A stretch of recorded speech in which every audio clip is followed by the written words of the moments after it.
Tropical storm Pepito is expected to intensify into a severe tropical storm. Signal number 2 has been raised over parts of central and northern Luzon. Pepito is projected to make landfall this evening. The Immigration Bureau recommends the slapping of administrative charges against officials linked to the alleged Pastillas scheme. Thousands of overseas Filipino workers are left stranded after the Philippine Red Cross holds its PhilHealth-funded test. The PALA says half of the debt, at least, might be paid off soon. 8 months into the quarantine, and jeepney drivers will finally get new dole-outs via a service contracting scheme, but the aid does come with conditions. And the pandemic reaches a new grim milestone, 40 million cases globally, and there is no slowing down.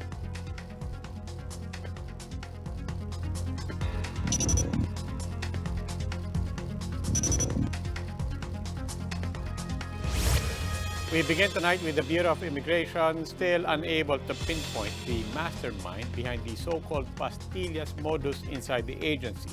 Newly tagged ringleader Mark Red Fariñas admits being knowledgeable about the illegal activities inside the Bureau, but he says he is not the mastermind. Mayan Los Baños with the big story. The Bureau of Immigration has concluded its investigation into the controversial Pastillas scheme. In today's Senate hearing, BI Commissioner Jaime Morente said their fact-finding committee has submitted the report to the Justice Department. The Bureau recommends to file charges of grave misconduct against those linked to the anomalous activity. Also, during the hearing, a resigned immigration officer once again testified against former Immigration Deputy Commissioner Mark Red Mariñas. Jeffrey Dale Ignacio was admitted to taking part in the anomalous scheme, had tagged Mariñas as the gang leader during a Senate hearing earlier this month. Sino ang nag-uutos nito at sino ang kumukubra ng malaking pera sa Pastillas operation na ito, Dale? POD chief po namin, Your Honor. At sino yung POD chief ninyo? Si Sir Red po. Si Sir Red. Si Mark Red Mariñas. Yes po, Your Honor.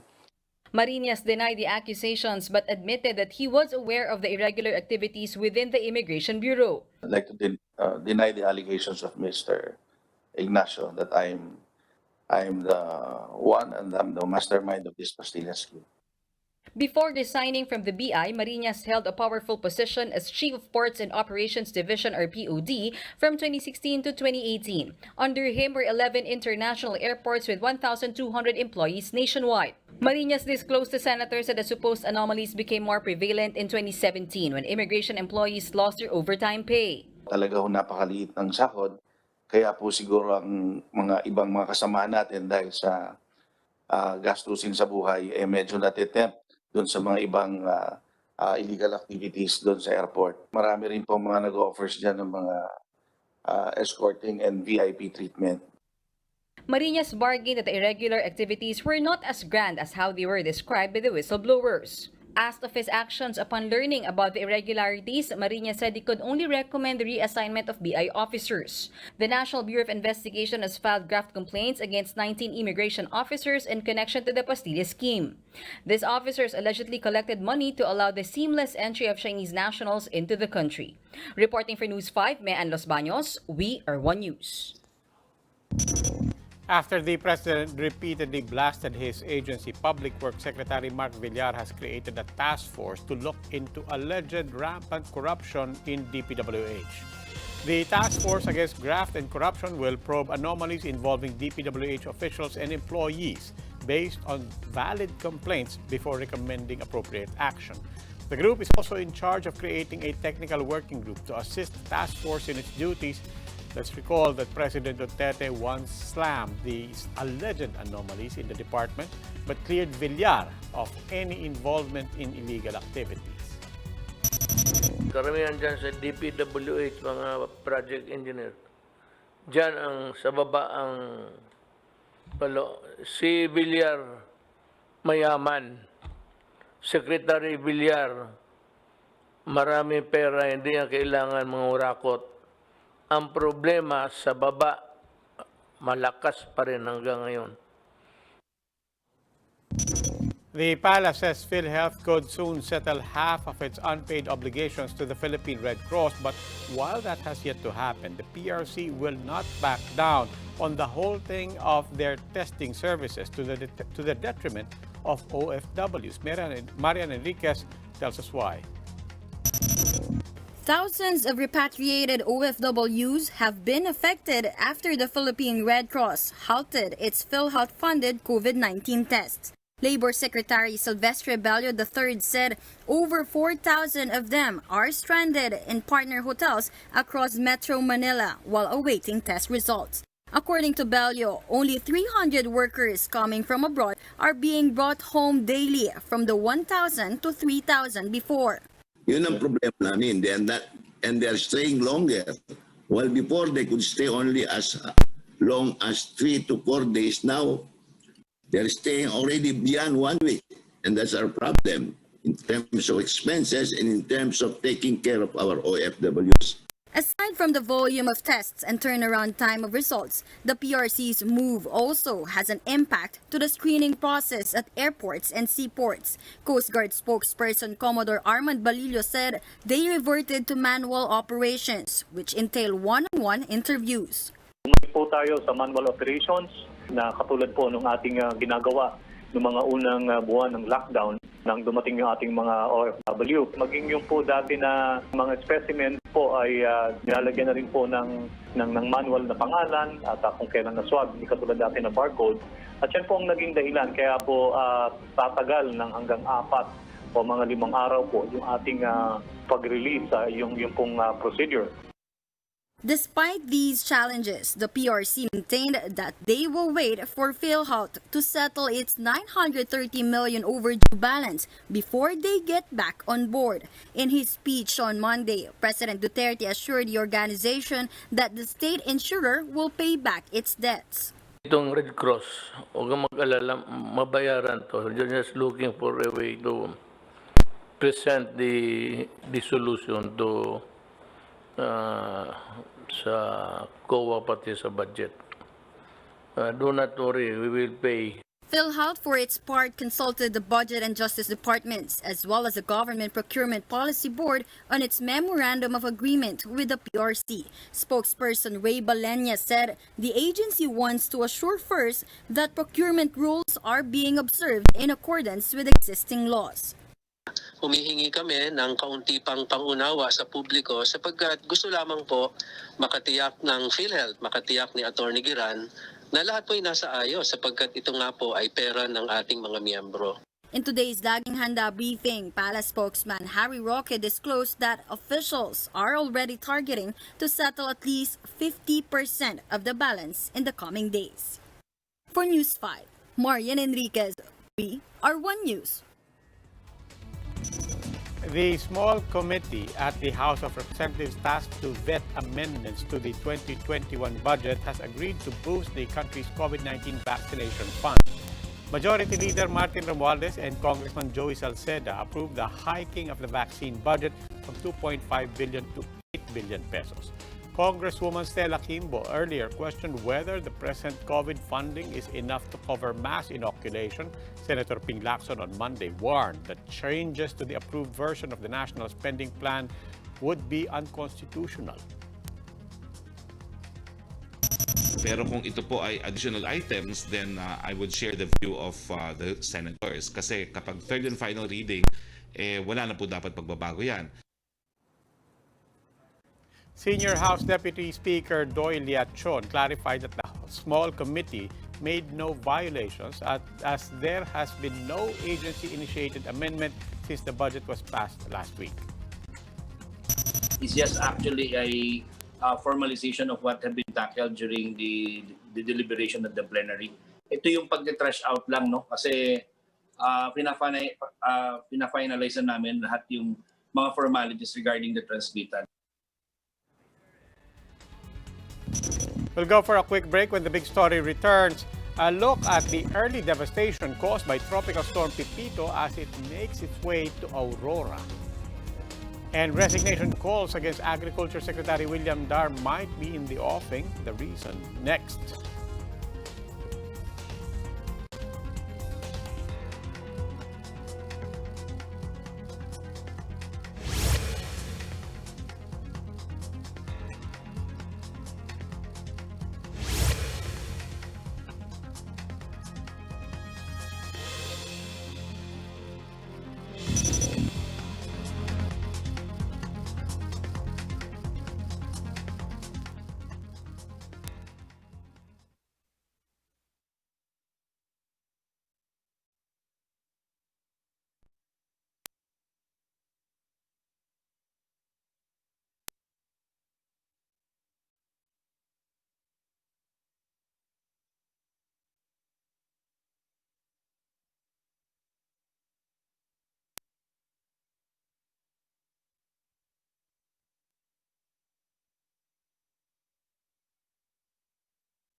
Good evening. You're still watching The Big Story.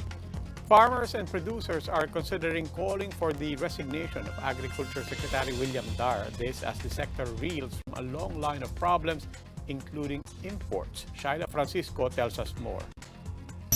A slew of problems has been battering the country's agricultural sector, prompting consumer and agricultural groups to stage a virtual rally slamming the government's alleged inaction.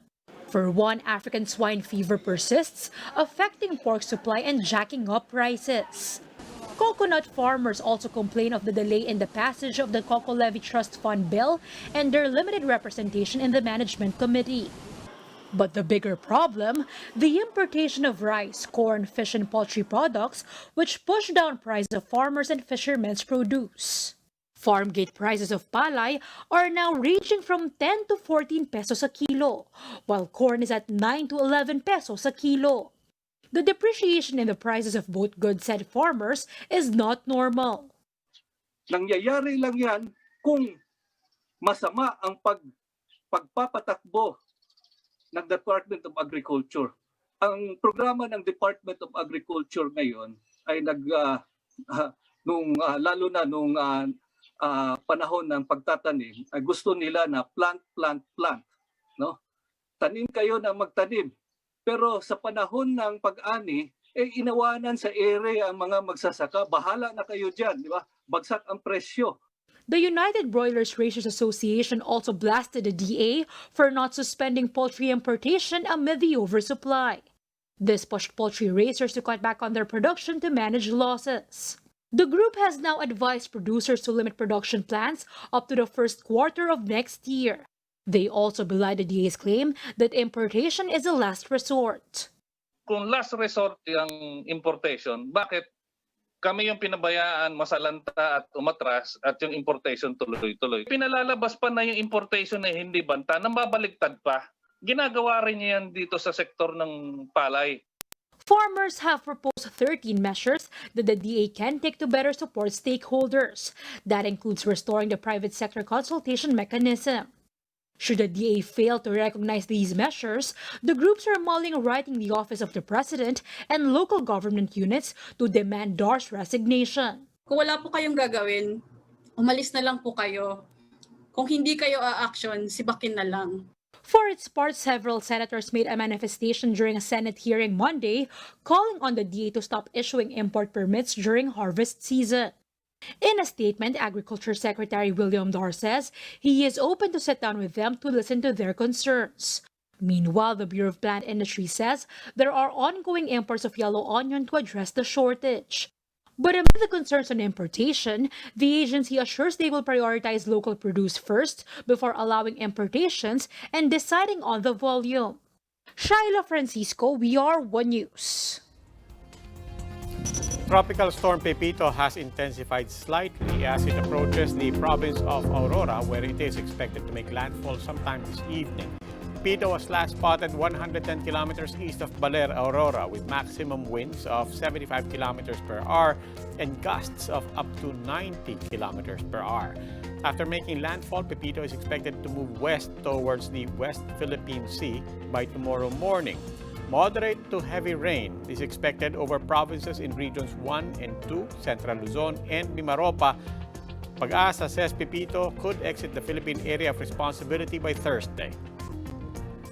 Meanwhile, tropical cyclone wind signal number 2 has been raised in La Union, Pangasinan, Ifugao, Benguet, Nueva Vizcaya, Quirino, Nueva Ecija, Tarlac and Aurora, as well as in certain parts of Isabela, Ilocos Sur, Zambales and Quezon.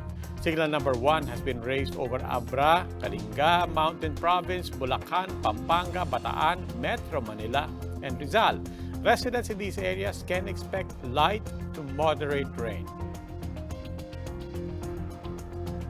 And as Pepito intensifies, Pampanga is not taking any chances as the tropical storm batters the province with heavy rain.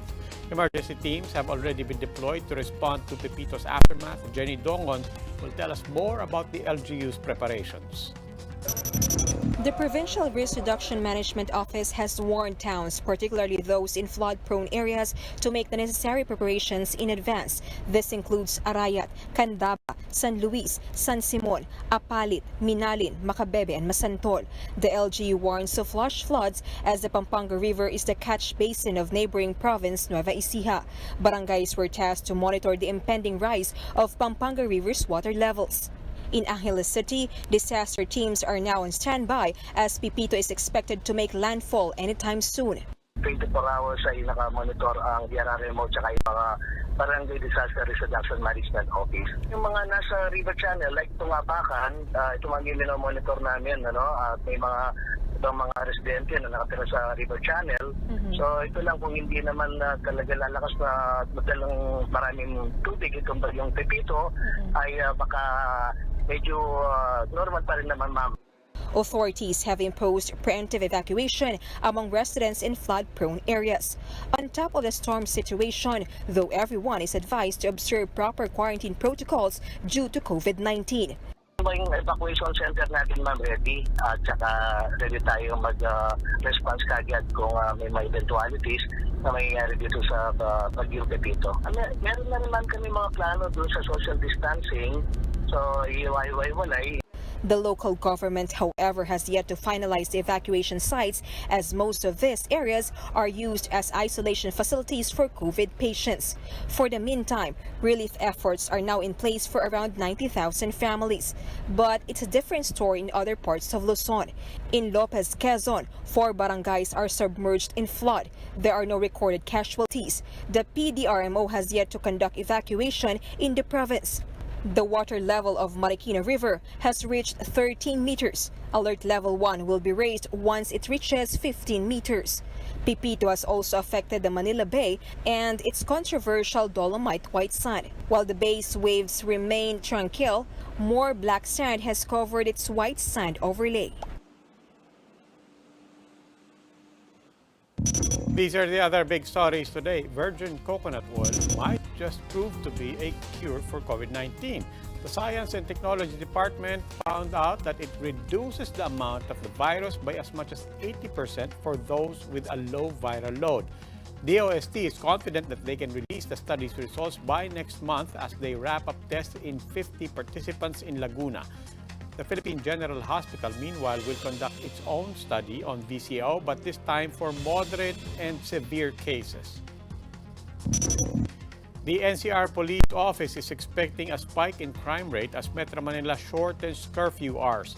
The NCRPO says that crimes went down by more than half in March until April when enhanced community quarantine and strict curfew hours were implemented over the metro. Despite this, NCRPO Chief Debold Sinas assures the public that they are prepared for more crime as the economy slowly reopens. The Philippine National Police is confirming that one of the officials aboard the helicopter that crashed last March in Laguna has passed away. Police Major General Jovic Ramos died Tuesday evening after being in a coma for 7 months since the incident. Ramos, who was with then PNP Chief Archie Gamboa and other top officials during the crash, is the only fatality in the incident. An administrative case has been filed against the pilot of the crashed helicopter Bell 429 for grave misconduct, while the criminal case is still being reviewed. Let's pause for another break. When we return, bus and jeepney drivers will finally receive dole-outs by the kilometer. How does that work? Find out next. And as winter kicks in, so does a pickup in COVID infections. Cases worldwide have reached a troubling 40 million. The details coming up.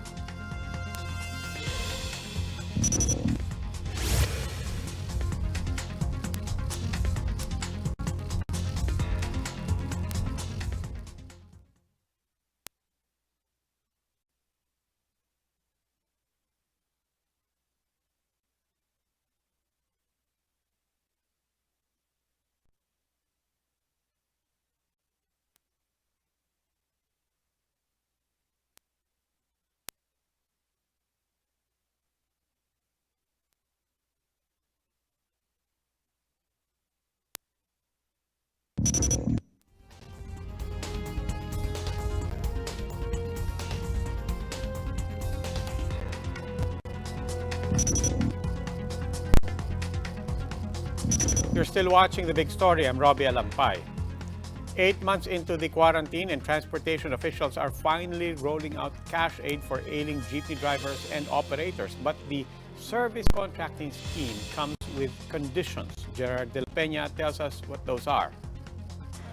Marlon, a jeepney driver, now only pays his operator 200 pesos for his daily boundary.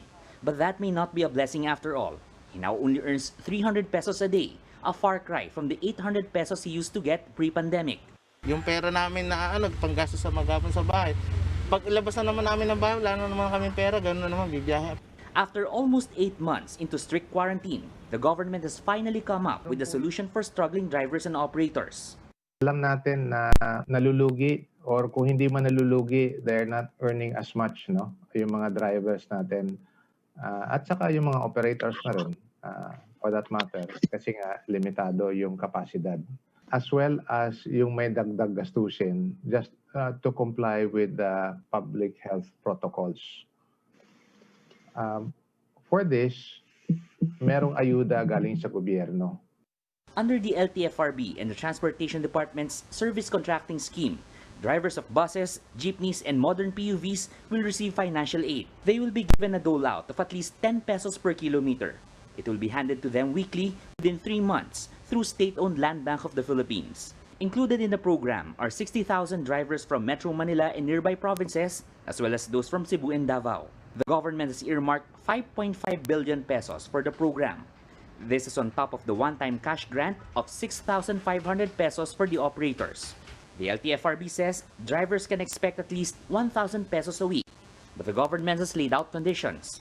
First, each unit should run for a total of 18 hours daily, which should be split into 2 shifts for 2 drivers. Drivers should also not commit any traffic violation. But what about drivers of routes that are still not in operation?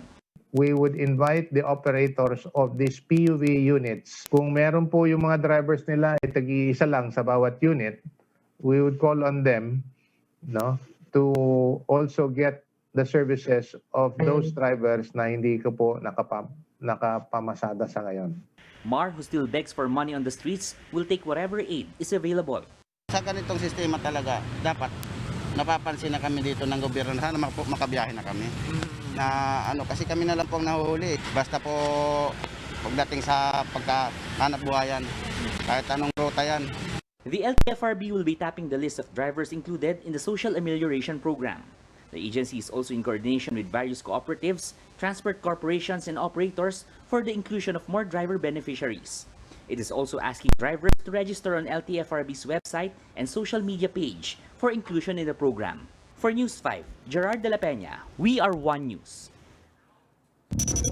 The NCR is showing a downward trend in its number of COVID-19 cases. That's according to the Office of the Presidential Advisor on the Peace Process. OPAP spokesman Wilvin Mayor said the downward trend stems from the proper implementation of quarantine measures in local governments and compliance with minimum health protocols.